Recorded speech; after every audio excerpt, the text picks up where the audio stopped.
Imagine standing on the edge of a cliff, but the air around you doesn't really feel like air. It feels, well, it feels like history. Right. Or better yet, imagine walking into a landscape that just refuses to obey the laws of physics as you understand them. It's that moment, Yeah. that vibrating feeling where the line between what is real and what feels like a lucid dream just dissolves. That's a powerful image, and it's so true. We tend to think of Earth as just the backdrop to our lives, the stage we walk on. Sure. But when you really look at the geology, the biology, you realize the planet it's actually a majestic battlefield. It's a place where nature and time have collided, sometimes violently for millions of years, to sculpt places that, honestly, they just challenge the human imagination. And that is exactly the mission for this deep dive. We aren't just scrolling through a travel blog here. Not at all. We are taking a whirlwind tour of the absolute greatest hits of planet Earth. We've looked at, all the lists of the top 100 spectacular places, and we've distilled it down to the ones that really explain what makes this planet tick. Right. This isn't a guide on where to get the best cocktails or which hotel has the highest Fred count. No. This is an exploration of geology, of history, and really the human spirit of discovery. Yep. We're going from the crushing depths of ocean trenches all the way to the thin air of the highest peaks. And from cities carved directly into stone to countrysides that look more like oil paintings than actual geography. Exactly. It's really about the why, isn't it? Yeah. I mean, there's a physiological reaction to this stuff. Beauty catches your eye, sure. A pretty sunset is nice. But awe. Awe is different. Awe is completely different. Awe makes your heart beat differently. It literally changes your brain chemistry. And that's what we're chasing today. We want to take you to these hidden corners of the world, places that even locals sometimes can't believe exist, and unpack the stories written in the rock. It's about reading the planet like a book. So let's start somewhere that sounds like it was, ripped right out of a fantasy novel. Wangxian Valley in China. Wangxian. Yeah. The name itself sets a very high bar. It translates roughly to a place to see immortals. Which is quite a promise for a travel destination. Yeah. But looking at the geography, it seemed to deliver. We're talking buildings clinging to cliffs, hovering over these deep forests, waterfalls dropping hundreds of feet. Right. But it wasn't designed as a tourist trap. Historically, this has deep roots in Taoist philosophy. The architecture reflects the concept of way effortless action. So the idea wasn't to conquer the mountain. No, not at all. It was to exist alongside it. It was a retreat for scholars, poets, people who wanted to disconnect from the political chaos of their time. The original digital detox then, just sitting by a waterfall, writing poetry. In a way, yes. The pathways wind intricately. You can't just rush through. The soundscape is all streams and waterfalls. It's a physical way of finding internal peace through nature. That's a key distinction, because our next stop is also about seeking peace. But the method is completely different. We're leaving that lush valley for something stark, dry, and terrifyingly high. We're going to Meteora in Greece. A drastic shift. If Wangxian is about blending in, Meteora is about escaping the Earth entirely. These are the famous columns of the sky. And we need to be specific about the scale. These pillars are, 1,000 to 1,800 feet high? At least. They look like individual skyscrapers, just made of stone. And nature spent millions of years carving them. But the human element, that's what really baffles the mind. You look up and see full-blown monasteries perched on the very tips. The construction is mind-boggling. We're talking about the 14th century. How did they even get the materials up there? It's not like they had... Cranes? No. No helicopters. They did it with extreme difficulty and basically zero safety standards. The first monks were literally climbing the rock faces. No way. Oh, yeah. Eventually, they developed a system of ropes, pulley nets, and retractable ladders. Wait, so if you wanted to visit, they hold you up in a net, like a sack of potatoes. Exactly like a sack of potatoes. There's a famous story, maybe it's not true, but it makes the point. A visitor asked the abbot, "How often do you replace the rope?" And the abbot just says, "When it breaks." It's comforting. But why? Why go to all that trouble? Survival. In the 14th century, the Byzantine Empire was declining. You had Turkish incursions. The monks wanted to be physically untouchable. Isolation for safety. For safety, but it also served a dual purpose. Being that high up, separated from the horizontal world, it brought them closer to the divine. It's an interesting contrast. In Wangxian, you find peace by going deep into the valley. And in Meteora, you find it by fleeing the ground. Verticality as spirituality. And what's amazing is that 6 of these monasteries are still active today. Wow. So we've got structures built on nature. I want to pivot now to structures built through nature. This brings us to engineering that really honors the landscape. Let's head to Switzerland. Ah, the Landwasser Viaduct. If you've ever seen a photo of a red train curving through the Swiss Alps, this is almost certainly the bridge you're looking at. It's so cinematic. Let's look at the specs. It's about 200 feet tall, 450 feet long, built in the early 1900s. The visual hook for me is that it curves. And that curve is crucial. It curves directly into a tunnel that's cut into the sheer face of a cliff. From an engineering standpoint, this is a masterpiece of masonry. Masonry, so not steel. No steel reinforcement. That's the amazing part. This was built in 1901. It relies entirely on the geometry of these 6 massive limestone arches to distribute the weight. And it handles modern heavy trains. That's incredible. It is. And look at the aesthetic choice. They used local limestone, so the bridge looks like it grew right out of the valley. It's not trying to conquer nature, it's designed to blend with it. It blends in. Unlike our next stop, which definitely stands out, but in the most magnificent way. We're going back to China to see the Leshan Giant Buddha. Giant is doing a lot of work there, but it is accurate. This is the largest stone Buddha statue in the world. Let's hit you with the stats because they're hard to visualize. Yeah. Carved into a sandstone cliff, it's 233 feet tall. The shoulders alone are 92 feet wide. To give you a sense of scale, the ears are 23 feet long. You could have a picnic inside one of the ears. But the question is always, why here? Why carve a mountain into a person? It wasn't just religious devotion. It was civil engineering disguised as spirituality. The statue sits where 3 massive rivers meet. And confluences are always turbulent. Extremely. Back in the 8th century, boats were constantly capsizing, so a monk named Haitong started the project. The spiritual idea was that the Buddha would calm the waters. But the practical reality? The massive amount of stone rubble carved off the cliff was just dumped into the river. Oh, I see. So the debris actually altered the riverbed. Exactly. It smoothed out the currents. Spiritual intent, geological impact. And there's another hidden piece of engineering. A drainage system. I remember reading about this.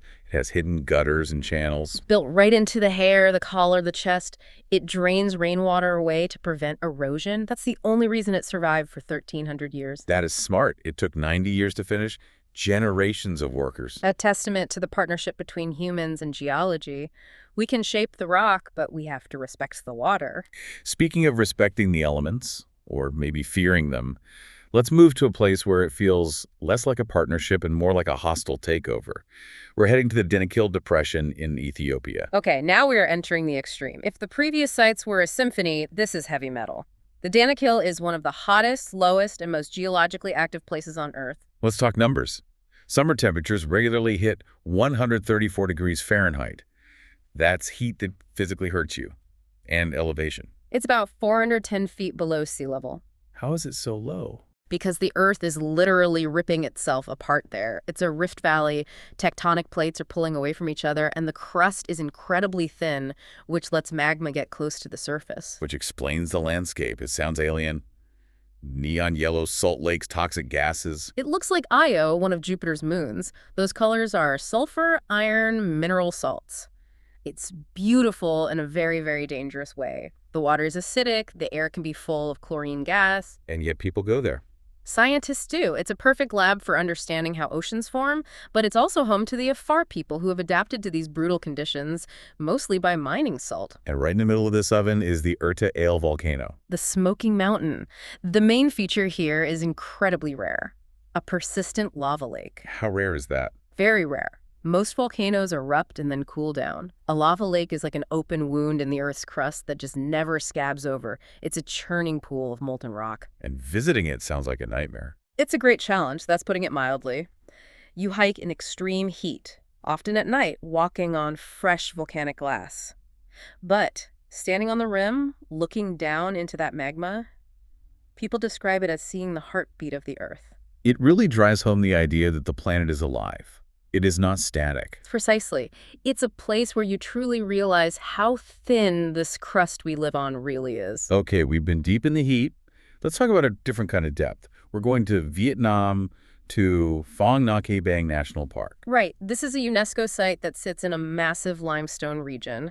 And hidden inside these mountains is Son Doong Cave. Cave feels like a completely inadequate word. Yeah. This is the largest known cave passage in the world. The scale is just It's impossible to comprehend. It's over 5 miles long. And you could fly a Boeing 747 through the main cavern without scraping the walls. You could fit a New York City block, skyscrapers and all, inside it. But what makes it unique isn't just the empty space, it's what fills it. Exactly. It has its own weather system. Clouds inside the cave. Clouds form inside the cavern because it's so massive. But the real magic happens at the Dolean's places where the cave roof collapsed, letting sunlight stream in. And where there's light. There is life. You have a full-blown jungle ecosystem growing inside the cave.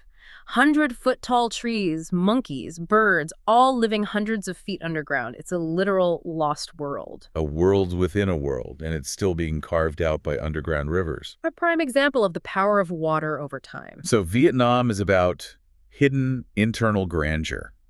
But our next stop flips that completely inside out. We're going back to China, to Zhangjiajie and Tianmen Mountain. This is external vertical shock and awe. If you've seen the movie Avatar, these are the floating mountains. They're quartz sandstone pillars, thousands of them. How do you get pillars that are 1,300 feet tall but still so thin? It's erosion and ice. Water gets into cracks, freezes, expands, and breaks the rock. Over millions of years, it just stripped away all the weaker stone, leaving these pillars. But the human interaction here isn't quite contemplation like with the monks. It's pure adrenaline. It is high-octane tourism, for sure. Let's just list the features. You've got the Tianmen Mountain cable car. It's the longest of its type in the world. Takes 30 minutes to get to the top. Just dangling over these steep peaks the whole time. Then there's the glass walkway. It's bolted to the side of a cliff, 4,700 feet up, and the floor is glass. Yeah, your brain screams that you're falling, but the glass holds. It's a psychological thriller as much as a scenic walk. And the road, with 99 sharp turns leading up the mountain, it looks like a ribbon just dropped from the sky. And it all leads up to Heaven's Gate. This is the icon, a massive natural hole right through the mountain. A natural arch, about 430 feet tall. It's so big, they've hosted events where jet planes fly through the hole. That is the perfect definition of our battlefield of beauty. Nature creates this delicate stone hoop over millions of years, and we decide the best way to honor it is to fly a jet through it at 400 miles an hour. It's a fascinating juxtaposition. The quiet mystery of the Vietnam caves versus the exposed, loud, vertical energy of Zhangjiajie. After all that, lava lakes, glass walkways, I feel like we need to ground ourselves. We need a palate cleanser. We need the definition of classic wilderness. And for that, we go to Banff National Park in Canada. The oldest national park in Canada, established in 1885. This is the baseline. When we talk about a symphony, Banff is the harmonious classical movement. It's jagged peaks, glaciers, and those lakes. The lakes, why are they that specific shade of turquoise? It looks like Gatorade. That's a great detail. It's called rock flour. As glaciers grind against bedrock, they create this fine silt. The silt floats in the water and reflects blue-green light from the sun. It's glacial chemistry. It's stunning. And while it doesn't have the alien vibe of Ethiopia, it reminds us of the sheer scale of untouched nature. It's a reminder of what the world looks like when it's allowed to just be. So we've been all over the map, from the searing heat of Danakil to the icy peaks of Switzerland, from the depths of Son Doong to the heights of Meteora. What is the thread pulling all this together? I think it comes back to that idea of the earth not being static. We treat the ground beneath our feet as a guarantee, but this deep dive shows it's anything but. It is erupting, eroding, flowing, growing. And we are just living on it, trying to keep up. Exactly. Each of these landscapes is a witness to deep time. They tell stories that dwarf human history, but, and this is the hopeful part, humans have found ways to partner with them. We're heading to Canada, to Abraham Lake. Abraham Lake is a fascinating place to start because it really challenges our definition of what is natural. Right. If you look at a photo of this place in January, it is stunning. You have the Canadian Rockies in the background, this pristine wind-polished ice, and then trapped inside the ice are these stacks of perfect white bubbles. It looks like millions of jellyfish frozen in suspended animation. It's incredibly photogenic. But here's the twist right off the bat. The lake itself. It's not natural. This is the part that always gets me. The container is artificial. That's right. It was created back in 1972 with the construction of the Bighorn Dam. They needed to control river flow, supply water for hydroelectric power. So humans built the bathtub. But what's happening inside the water? That is pure wild biology. So the lake is man-made, but the bubbles are nature doing its own thing. And not just anything. It's actually kind of gross if you think about it, right? Well, it's decomposition. Those beautiful white orbs are pockets of methane gas. Okay, let's unpack the chemistry here. Yeah. How do we get from a dam to these frozen methane stacks? It starts on the lake bed. You have plants, tree limbs, all this organic matter that got submerged when the lake was filled. And when that stuff starts to decompose, bacteria break it down. But because it's underwater, it's an anaerobic process. Meaning without oxygen. Exactly, without oxygen. The byproduct of that specific type of breakdown is methane gas. So the gas just bubbles up, trying to escape to the surface. Exactly. In the summer, it just pops at the surface and you don't really see it. But in winter, the lake freezes over. The ice creates a lid so the bubbles hit it and get trapped. Then the ice thickens downwards, trapping the next wave of bubbles and then the next. Creating those vertical stacks. It's like a 3D timeline of rotting plants. Precisely. And while photographers flock there because it looks like art, it's actually a visual representation of a pretty serious climate concept. Methane is a potent greenhouse gas. Right. It's much more effective at trapping heat in the atmosphere than carbon dioxide is. So essentially, you're standing on a frozen lake looking down at stacks of flammable gas grenades. If you were to drill a hole and hold a match, which please do not do, it would ignite. You can find videos of it. It's a flamethrower. It's a beautiful, dangerous reminder of the carbon cycle just waiting beneath the surface. It's a mix of engineering and biology holding a loaded gun. Now, if Abraham Lake is about what's trapped inside the ice, I want to move to a place where the ice itself is the monster. We have to go to Iceland. To Vatnajökull. Just saying the name makes you feel like you should be holding a shield. This isn't just a frozen lake. This is a giant. It is a massive ice cap. To give you a sense of scale, Vatnajökull covers roughly 8% of the entire country of Iceland. 8% of a country? That is hard to visualize. Think of it as over 3,100 square miles of ice. In some places, that ice is half a mile thick. It is a heavy, crushing weight sitting on top of the island. But what makes Vatnajökull so compelling?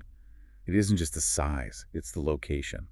This is the fire and ice scenario, isn't it? It is the literal definition. Usually you think of glaciers as cold, static, dead. But this one is sitting on a stove. Beneath that massive ice sheet, you have several active volcano systems. That is a paradox that I can never quite wrap my head around. You're walking on thousands of square miles of ice, but deep down, the earth is boiling. And that heat interacts with the ice to create this incredible plumbing system. The heat from the volcanoes melts the bottom layer of the glacier. This water pools up, creating subglacial lakes. Lakes of boiling water trapped under a mountain of ice. Yes. That sounds like a disaster movie waiting to happen. Well, it really does. And it often is. Eventually, the pressure gets too high or an ice dam breaks, and you get what's called a jökullaup, a glacial outburst flood. It can happen almost instantly. Massive amounts of water, ice, and sediment just rushing down towards the coast. So the landscape isn't just sitting there, it's a pressure cooker. Exactly. And that same plumbing system creates these strange, magnificent ice caves that people explore. The water carves through the glacier, creating these cathedral-like blue tunnels. They are hauntingly beautiful, but they are a direct result of that thermal battle happening underneath. And it's not just about the visuals. This place is a UNESCO World Heritage Site because it's doing something crucial for science, right? It's a frozen history book. Glaciers trap air bubbles and dust as they form layers over centuries. So Vatnajökull holds records of the climate from hundreds of years ago. But it's also a barometer. As the global climate warms, we are watching this battle between the fire below and the ice above shift in real time. It's a system that depends on a temperature balance that we are currently messing with. Correct, it's fragile. Okay, so we've got man-made ice traps in Canada and volcanic glaciers in Iceland. Let's thaw things out a bit. I want to talk about gravity, I want to talk about waterfalls, but pit two heavyweights against each other. Ah, the height versus power comparison. Exactly. In the blue corner, we have the tallest in the world, Angel Falls in Venezuela. A truly lost world location. It really is. We're talking about a drop of 3,212 feet. To put that in perspective, that is nearly a kilometer straight down. Yeah. It's what, roughly 3 Eiffel Towers stacked on top of each other? It's so high that the physics of falling water actually changes, doesn't it? The water doesn't just crash at the bottom. No, it doesn't. When water falls from that height, the air resistance and the wind shear start to tear the droplets apart. It creates a phenomenon called atomization. By the time the water nears the jungle floor, a significant portion of it has turned into a fine mist, a fog. So it doesn't land, it just becomes a cloud. It creates its own microclimate. It's surrounded by these flat-topped mountains called tepees. These are sandstone plateaus that are incredibly ancient. And because they are so isolated and high up, the plants and the animals on top evolved completely separately from the jungle below. That explains the Lost World vibe. And the backstory matches that. It's named after Jimmy Angel, a pilot who discovered it in 1933, but I feel like we need to put discovered in massive air quotes. Massive ones. The local indigenous people, the Pimon, they knew about the falls, which they call Karapaku-Paimaru, for generations. They knew the water fell from the Devil's Mountain. It was only discovered in the sense that the guy from Missouri flew a plane over it and got stuck. Right, didn't he crash land on top of it? He did. He landed his plane on the muddy top of the mountain and couldn't take off again. He and his companions had to hike down for 11 days. That story is what put it on the map for the Western world. It's adventure, isolation, and mist. Now, contrast that with our other contender, which is less about height and more about just brute force, Niagara Falls. Niagara is a completely different beast, sits right on the border of the USA and Canada. Now, if you look at the height, it's only about 167 feet. Compared to Angel Falls, that's a step stool. But the volume, that is where Niagara wins. It wins by a landslide. We are talking about an average flow of 85,000 gallons of water per second. Per second. I tried to do the math on that. That's roughly the volume of an Olympic-sized swimming pool crashing down a couple of seconds. The sound alone is deafening. It's a sensory overload. And that force has a geological cost. Niagara is actually walking backwards. Walking. Erosion. The water hits the bottom with such force that it eats away the rock at the base, which undermines the rock at the top, causing it to collapse. It creates this constant recession. Niagara Falls today is miles away from where it started 12,000 years ago. That is a great distinction. Angel Falls feels ancient and static, hidden in the mist. Niagara is a young, violent scar on the landscape that is actively carving its way upstream. And it's a relatively young scar, geologically speaking. It formed right after the last ice age. Plus, Niagara has that winter transformation. It does. The mist we talked about. In winter, it freezes on everything. Lampposts, trees, railings. Sometimes the river below freezes enough to create ice bridges. It turns into this Narnia-like sculpture park. So we've moved from the vertical drop of the falls to horizontal power. Let's keep moving horizontally. I want to go to the flattest, wildest place on our list, the Serengeti. The Serengeti National Park in Tanzania, the archetype of the African wilderness. Now, when we usually talk about the Serengeti, we talk about the lions, the zebras, the circle of life stuff. But here's where it gets interesting. Why are they there? Why is this specific patch of East Africa so crowded with life? It comes back to geology. Always geology. Let me guess, volcanoes. Volcanoes. To the east of the Serengeti, you have the Ngorongoro Conservation Area, which was historically very volcanically active. When those giant volcanoes erupted hundreds of thousands of years ago, they spewed ash all over the southern Serengeti plains. And that ash isn't just dust, it's chemistry. It is fertilizer. That ash was incredibly rich in phosphorus and calcium. So today, when the rains hit that volcanic soil, it produces short grasses that are nutrient bombs. They are packed with the minerals that wildebeest and zebras need to build their skeletons and produce milk. So the Great Migration, those millions of animals moving in a loop, isn't just them wandering around looking for a snack. They are chasing the minerals in the soil. They're following the geology. The wildebeest go where the phosphorus is. And because the herbivores are there, the predators, lions, leopards, cheetahs follow the meat. The entire ecosystem is a chain reaction starting from those ancient volcanic eruptions. That really recontextualizes the whole thing. It's not just a park, it's a geological engine. And it's culturally massive too, right? This isn't empty wilderness. No, and that's a crucial point. This land is the homeland of the Maasai people. They have coexisted with this wildlife for centuries. Their cattle graze these lands. Their culture is intertwined with this landscape. It's a cultural landscape as much as a biological one. Now, if we want to look at the North American counterpart to that kind of mega nature, we have to go to Banff in Canada. Banff is interesting because it sits at a very different intersection. In the Serengeti, the challenge is maintaining that vast, open migration route. In Banff, the geography is totally different. It's vertical. Right. It's the Rockies, narrow valleys, huge peaks. And humans love narrow valleys. We build roads in them, we build train tracks in them, we build towns in them.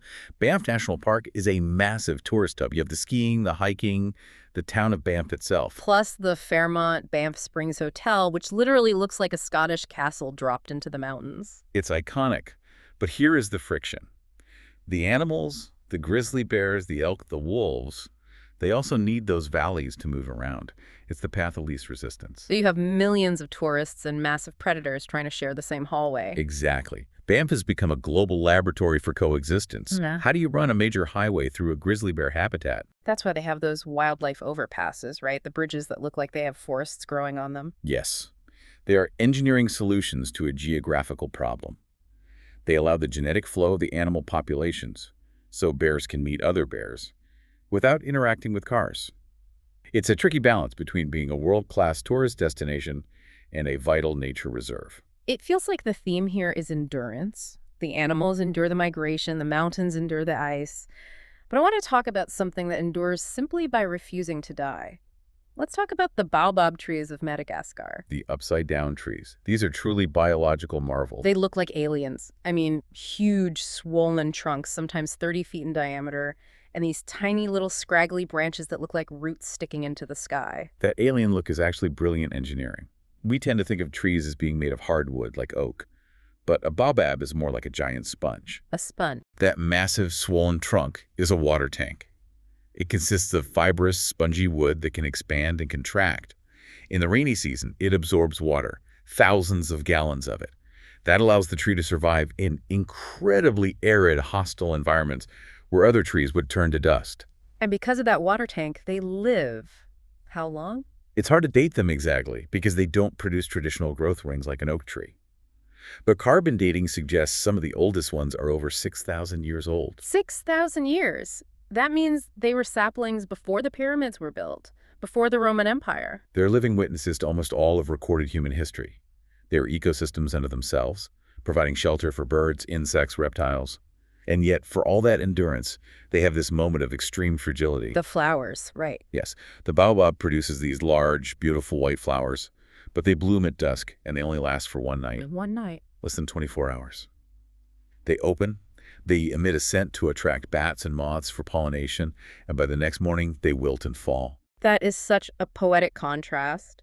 A tree that lives for thousands of years, producing a flower that lives for a moment. It's nature showing off its range. Speaking of range, let's go from the rough, gnarled bark of a baobab to something perfectly symmetrical. Mount Fuji in Japan. You can't talk about Earth's icons without Fuji. It is the tallest peak in Japan, standing at over 12,000 feet. But Fuji feels different from, say, Everest or the Rockies. It feels manicured. It's a stratovolcano, which gives it that perfect conical shape. It stands alone, not part of a messy range, which makes it look incredibly striking. But beyond the geology, it's the cultural weight that makes it a wonder. It's a spiritual site. Deeply. In Shinto belief, natural features like mountains can be kami spirits or deities. Fuji has been a site of pilgrimage for centuries. The act of climbing it isn't just a sport, it's a ritual. There's a specific term for watching the sunrise from the top, isn't there? Goraiko, the arrival of light. Thousands of people hike up in the dark just to catch that moment. And geographically, it's unique because it connects the wild and the urban. On a clear day, you can see it from Tokyo. It's a backdrop to one of the biggest metropolises on Earth.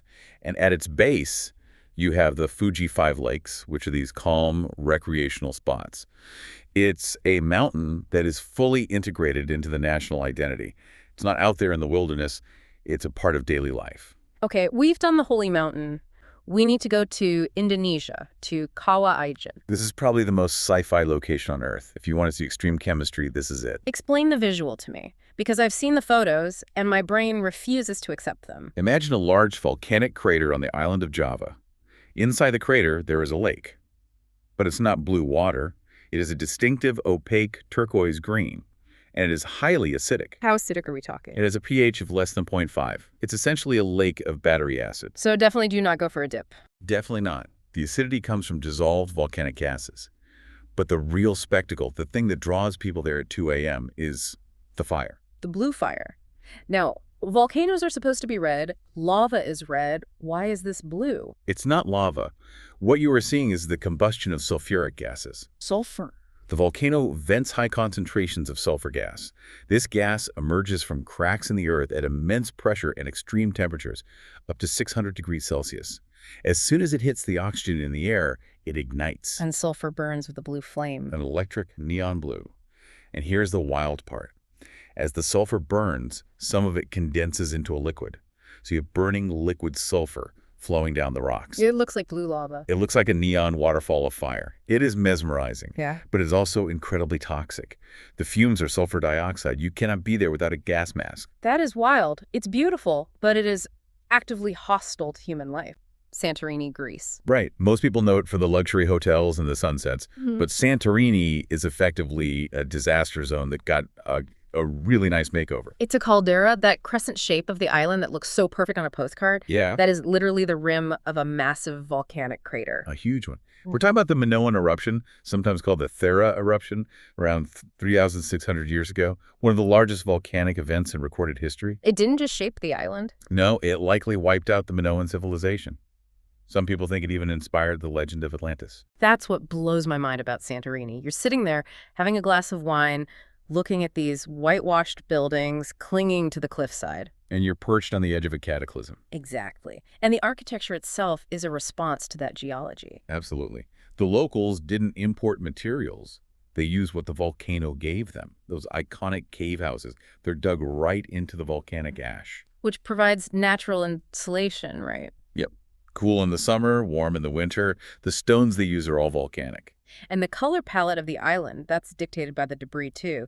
You've got the red beach, rich in iron, and the black beach, which is made of volcanic sand. The island is wearing its own history. It's just a masterclass in resilience. It went from a site of absolute destruction to one of the most visited places on Earth. I want to pivot now to the life force aspect of our tour. The Amazon rainforest, the lungs of the Earth. We hear that phrase all the time, but the scale of it is just so hard to process until you see the numbers. We're talking about 390 billion trees. It covers 40% of South America. And it's not just about oxygen. The more modern understanding is that the Amazon is the planet's air conditioner and humidifier, all wrapped into one. The concept of flying rivers always fascinates me. It sounds like something from a fantasy novel. But it's real meteorology, and it's crucial. The trees in the Amazon release water vapor through transpiration, something like 20 billion tons of water a day. It's 20 billion tons? Per day released into the atmosphere. That vapor forms these massive rivers in the sky that circulate moisture across the entire continent. It influences rainfall as far away as the U.S. and down into Argentina. So if you cut down the Amazon, you aren't just losing trees. You're breaking the pump that waters a huge chunk of the world's agriculture. Exactly. And then you have the biodiversity. 10% of all known species on Earth are in there. And those are just the ones we found. Right. It's the ultimate hide-and-seek game. But there is this weird contradiction with the Amazon, right? The forest is incredibly lush, but the soil itself is actually quite poor. That's right. It's an incredibly efficient recycling system. The nutrients aren't deep in the soil. They are in the decomposing leaf litter on the forest floor.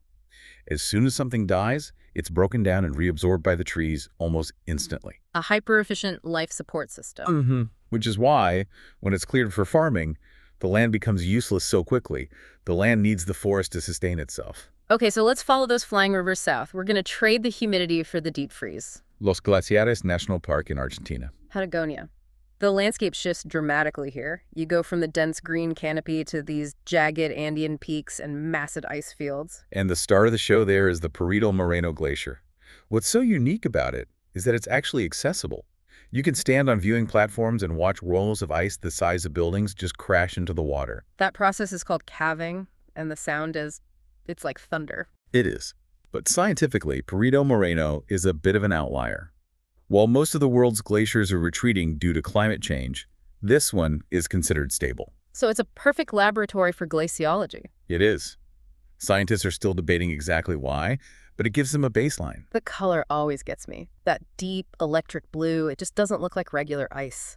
That's physics. The ice is so dense, it's been compressed for so long, that all the air bubbles have been squeezed out. And because of that density, the ice absorbs the red part of the light spectrum and reflects the blue. It's literally heavy ice. It's a reminder that water is a powerful geological force, whether it's vapor in the Amazon or a slow-moving bulldozer of ice in Argentina. Definitely. And speaking of water-shaping history, we have one more stop in our nature segment. We're heading way north to Iceland. Godafoss. The waterfall of the gods. Now, physically, it's impressive, 100 feet wide, horseshoe-shaped. But in Iceland, you can't walk 10 feet without tripping over a waterfall. True. What makes Godafoss so interesting is the human story attached to it. It's the story of a political compromise, really. Go back to the year 1000 AD.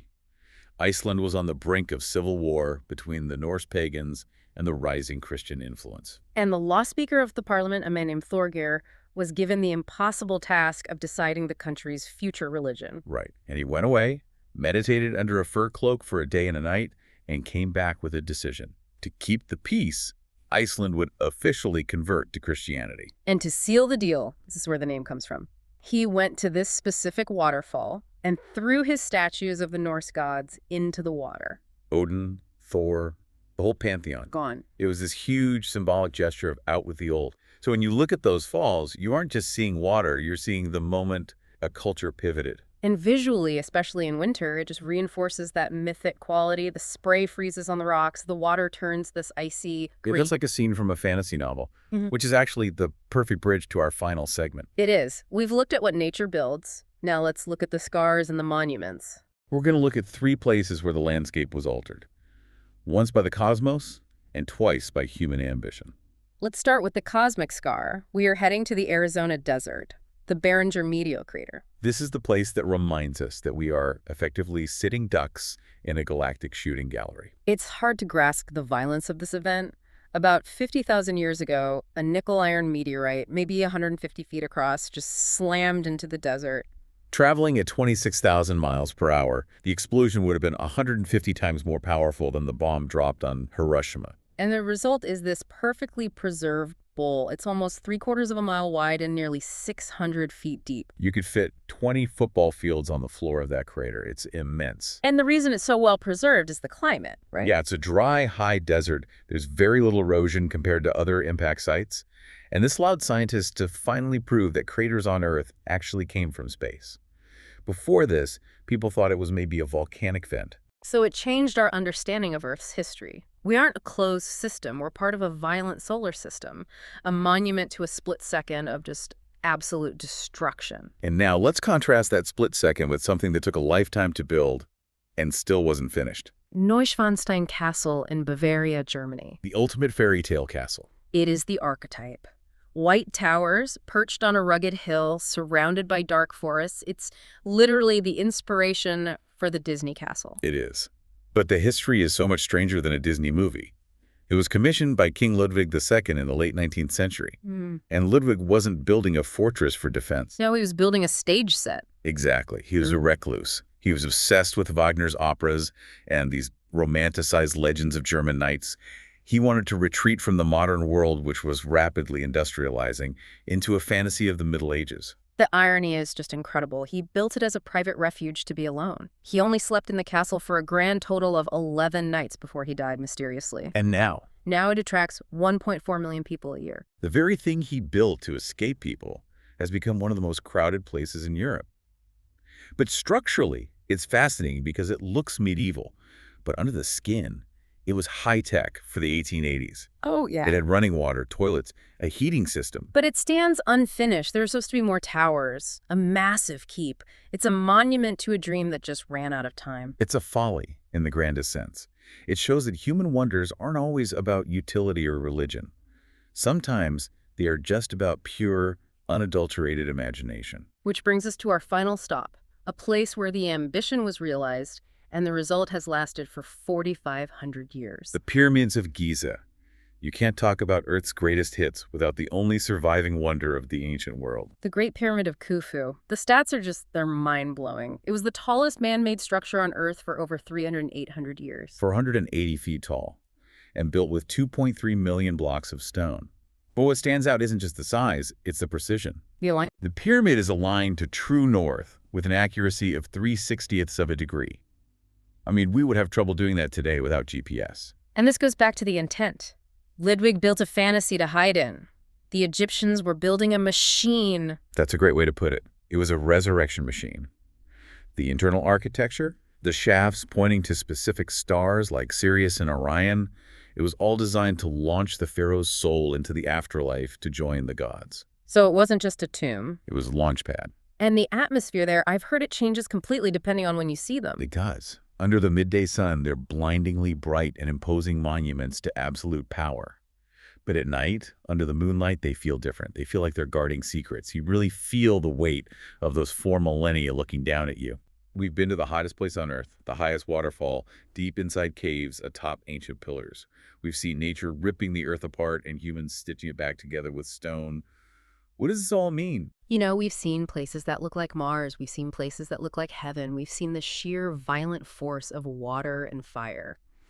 The takeaway for me is that the planet isn't a static background. It's a grand symphony. It's earth, water, fire, and wind all playing together in this chaotic, beautiful harmony. And for you listening, I hope this isn't just a list of cool facts to drop at a dinner party. I really hope it's a spark. Exactly. We've covered these unseen wonders, but the map is not the territory. Seeing a picture of the Amazon is not the same as breathing its air. Reading about the silence of Meteora is not the same as feeling it. The world is vast, and we've really only scratched the surface. So go find your own wonder, whether it's halfway across the world or in your own backyard. Thanks for diving in with us. Keep exploring.